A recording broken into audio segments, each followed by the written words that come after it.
Hey guys, welcome to my channel still learning. तो आज जो हमारा टॉपिक अंडर डिस्कशन है वो है कीट्स एस्केपिज्म। सो सबसे पहले we have to understand that what is escapism. Escapism is actually escaping from the reality. तो इसका मतलब ये है कि रियलिटी को एस्केप करके एक इमेजिनरी वर्ल्ड में मूव कर जाना, that is escapism. It can be called a movement it itself. क्यों इसको एक मूवमेंट बोल सकते हैं? सारे रोमांटिक जो पोइट्स थे वो मोर और लेस एस्केपिस्ट इन नेचर थे। वो सारे इमेजिनरी वर्ल्ड की बात करते थे, एक आइडियल वर्ल्ड की बात करते थे, और वो आइडियल वर्ल्ड हमारी रियल वर्ल्ड के साथ पॉसिबल नहीं थी। तो वो सारे एस्केपिज्म की तरफ मूव कर जाते थे। लेकिन सबसे इंपॉर्टेंट जो पॉइंट की एस्केपिज्म के लिए है, दैट इज कीट्स। ठीक है, अगर आप उसकी पॉइंट देख लें, ओड ऑन अग्रेशन अर्न, तो उसके अंदर वो एक अर्न को देखता है और वो अपनी एक इमेजिनरी वर्ल्ड के अंदर चला जाता है। ओड टू नाइटिंगेल को आप देख लें, वो नाइटिंगेल मतलब बहुत सारे क्रिटिक्स का कहना है कि नाइटिंगेल उसके पास प्रेजेंट नहीं था, लेकिन फिर भी उसने एक पूरी इमेजिनरी वर्ल्ड क्रिएट की जिसके अंदर वो जाके अपने इश्यूज़ को डिस्क्राइब कर रहा है, और वो उसको कह रहा है नाइटिंगेल को कि तुम्हें ऐसे इश्यूज़ नहीं है, और वो नाइटिंगेल के साथ बस उसके साथ चला जाना चाहता है कहीं एक इमेजिनरी दुनिया के अंदर। लेकिन अफसोस की बात यह है, कीट्स को इमेजिनरी वर्ल्ड में रहना बहुत पसंद था, बट इवेंचुअली उसको वापस आना पड़ता था इस वर्ल्ड के अंदर। अब कीट एक ऐसे टाइम में पैदा हुआ था, he was born an era where everyone was talking about the revolutionary idea, but he kept himself away from all of that. उसने अपने आप को बहुत दूर रखा है उस सबसे। He worked on imagination. Poetry for the sake of poetry is his agenda.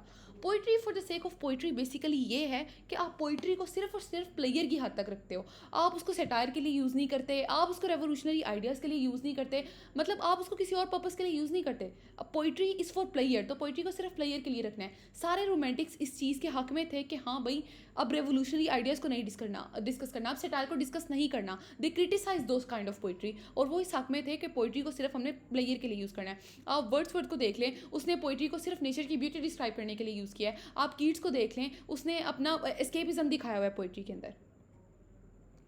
अब कहते हैं कुछ रीजंस थी जिसकी वजह से कीट्स एस्केप करता था, लाइक कि कीट्स एस्केपिज्म की तरफ मूव किया था।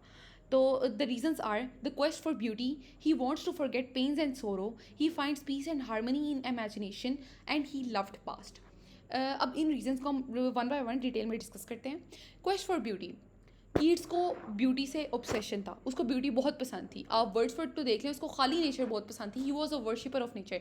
लेकिन दूसरी तरफ अगर आप कीट्स को देखें तो वो नेचर के साथ साथ उसको आर्ट में भी बहुत इंटरेस्ट लेता था। He said a thing of beauty is joy forever. अगर आप ओड ऑन ग्रेशियन अर्न को देख लें, then he writes beauty is truth, truth beauty, that is all you know on earth and you all need to know. उसके लिए जो truth है वो सिर्फ और सिर्फ ब्यूटी है। तो इस चीज़ से हमें अंदाज़ा होता है कि जो ब्यूटी है वो उसको एस्केपिज्म के मजबूर करती थी। सॉरोज एंड सफरिंग, अगर हम कीट्स की लाइफ को उठा के देखें तो उसकी लाइफ बहुत ही मिजरेबल थी।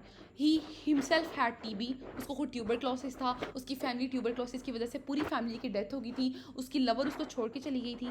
तो उसको एक क्रूअल वर्ल्ड में कोई इंटरेस्ट नहीं था, उसको नहीं पसंद थी। तो उसको पसंद था कि वो अपनी एक इमेजिनरी वर्ल्ड में चला जाए, लेकिन उसको बुरा लगता था जब उसको इस इमेजिनरी वर्ल्ड से रियल वर्ल्ड में वापस आना पड़ता था। ग्रीक्स लव कोई कीट्स लव फॉर ग्रीक्स, कीट is famous for is Hellenism. Hellenism basically ये है कि आप ग्रीक रेफरेंसेस या ग्रीक का जो उस टाइम की मैथोलॉजीज थी, आप उनको अपनी पोइट्री के अंदर यूज़ करते हो।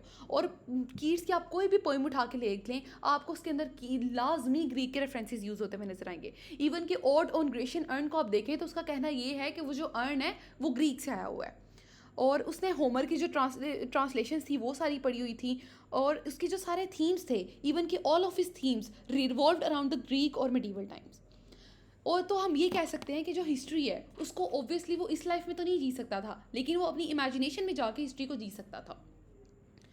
तो इस सब से ये पता चलता है हमें, ये सारी रीजंस थी कि सारे जो रोमांटिक पोइट्स हैं वो एस्केपिस्ट थे, लेकिन कीट्स जो है वो सबसे ज़्यादा एक एस्केपिस्ट था, इसीलिए वो सबसे ज़्यादा दूसरी तरफ रोमांटिक भी था। So this was all about today's topic. Thank you so much.